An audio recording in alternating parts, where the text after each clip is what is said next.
And then we declare an attack, and never mind, no opponents will let us demonstrate it. Greetings, Rigil Agateiades here, and today we have a weird event going on. With Yu-Gi-Oh celebrating its 25th anniversary, a huge event is being held in the Tokyo Dome which none of us overseas players have to care about. But there is quite some news for Master Duel and a bunch of stuff we can get. First, there's a login bonus. 400 gems just by logging in, don't forget that. Then we have a set of quarter century accessories. What's funny though is how we get them. You have to get a hand of friendship by playing against some specific people. Those who went all the way to Tokyo Dome and scanned a certain QR code. Luckily for us, if that someone duels, his opponent also gets that hand of friendship, and this ability to shake hands gets spreaded like a virus.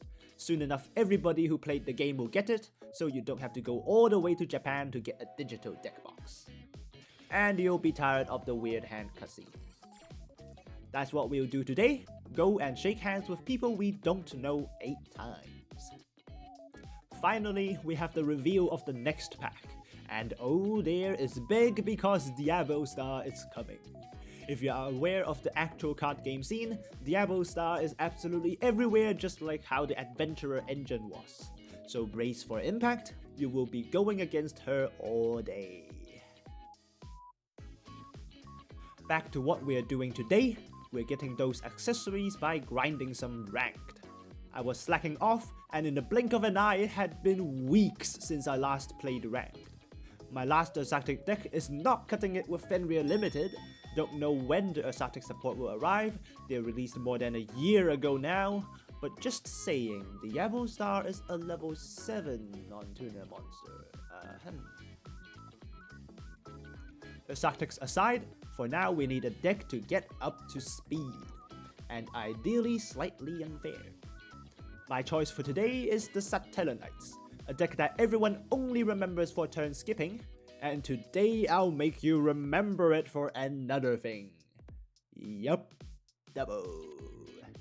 As you may already know, Tellarknight Ptolemaeus is the card the deck uses to skip their opponent's turn, and all you need to do is put a lot of level 4 monsters on the field, and there's a 2-card combo to do that in the deck.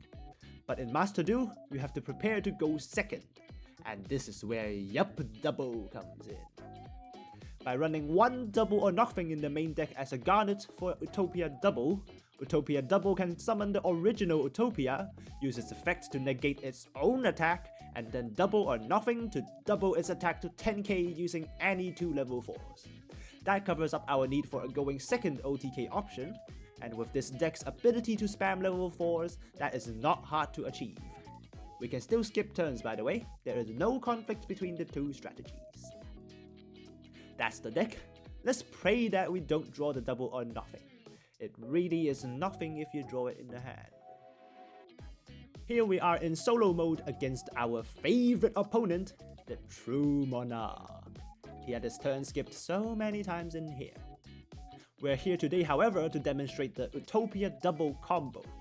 Cannot demonstrate that combo in ranked because people simply surrender before you can do the 8k.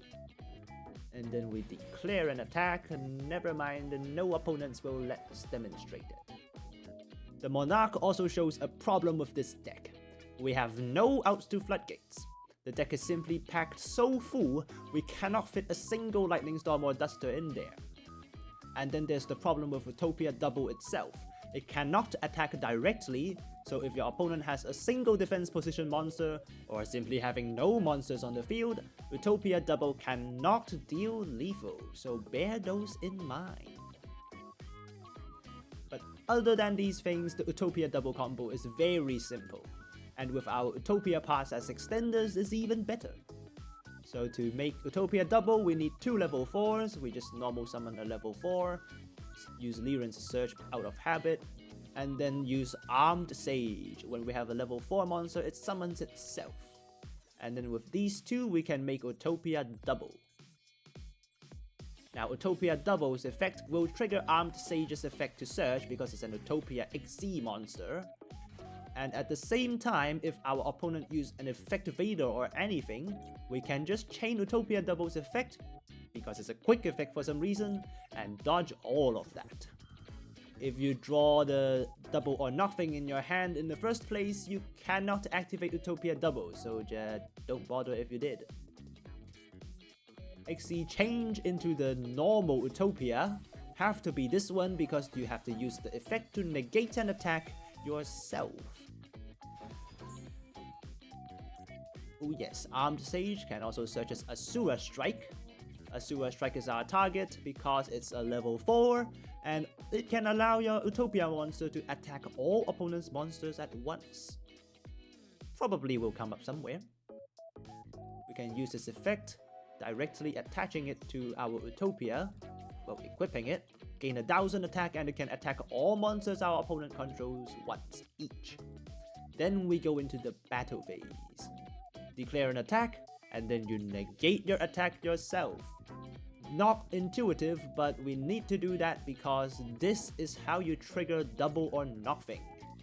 Activate that, and our Utopia can attack a second time this turn, but this time it will attack with twice the attack.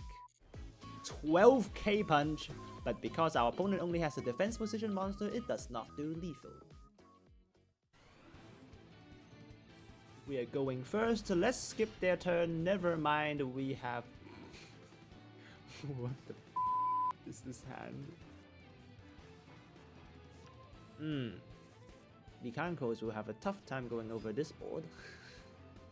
Because Mekankos can only do, well, what do you call it? Reflected battle damage? If we have no monsters on the field, they can't do any damage. Detach. That's a search. Our opponent tries to negate that. We will chain Sky Bridge and that will whiff.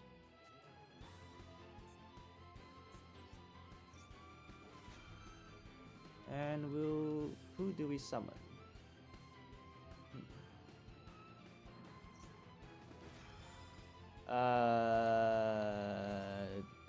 Not sure what he's trying to equip here.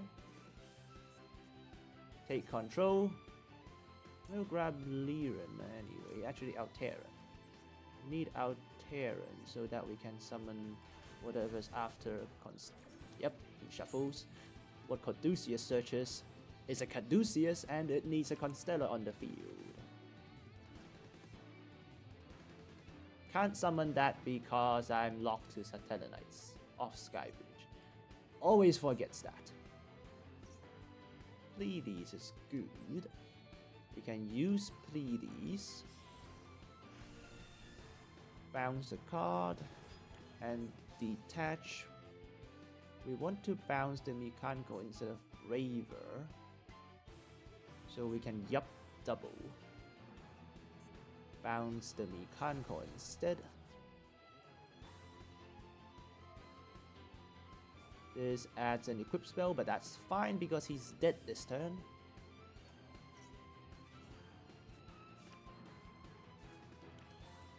Make M7, very conveniently just stacking above things. And very cool animation as well. Trigger Alteran. Don't pop so that we can yup double, but he does not let us. Okay, that's one hand down the bag.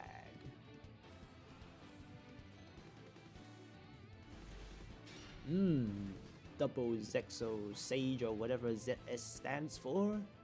And a called by, we should be good. And not an FTK though, this hand. We don't have the spell to do that. Actually, normal summon Alteran.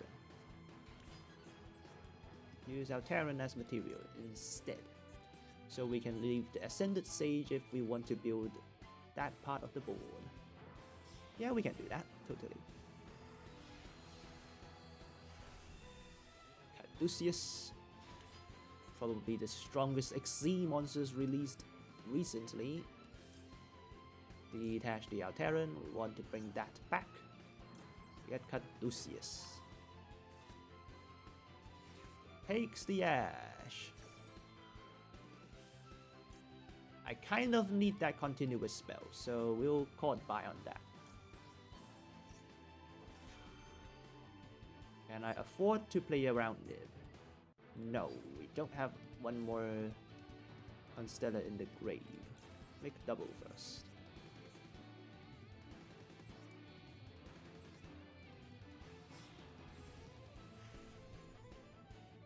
Yup, double.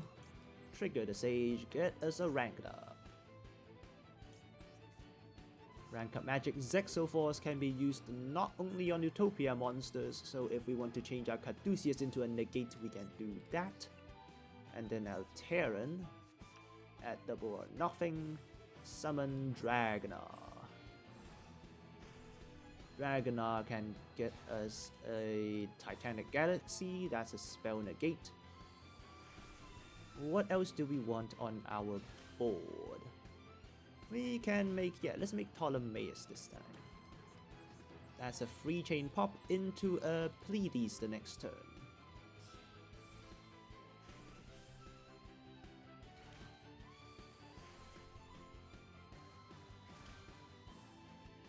That's M7, yep. Set the Imperm. End phase, attach Deltaros into Ptolemaeus, and we have free mat under there. And that's plenty of negates, I think. Probably not enough to break like really meta decks, but good enough. Double Princess, poor guy. You'll make a link 2 here, probably. Not much I can do to stop that though. Oh, it's an XC, so if we can stop it... Actually, you know what, let's pop that. This will put their negate online if they have another Rika monster normal summon, but that shouldn't be a problem, right? After all, they're out of cards.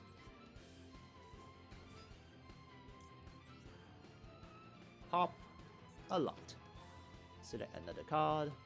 Pop that as well. Done. Why would you set a card first? No idea.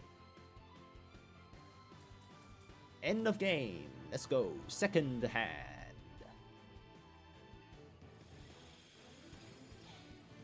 Whatever this cutscene is supposed to mean. Ah. Demise of the land. Well, nothing I can do here, but Pleiades can bounce the field spell if we have to. Seal of the Orichalcos. Why?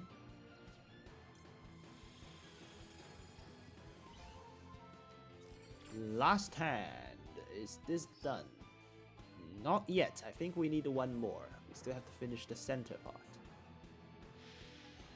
No, we don't. It is the center already. Royal finish, Magicians of Bonds and Unity. Special summon from the hand by having 25 or more cards in the graveyard.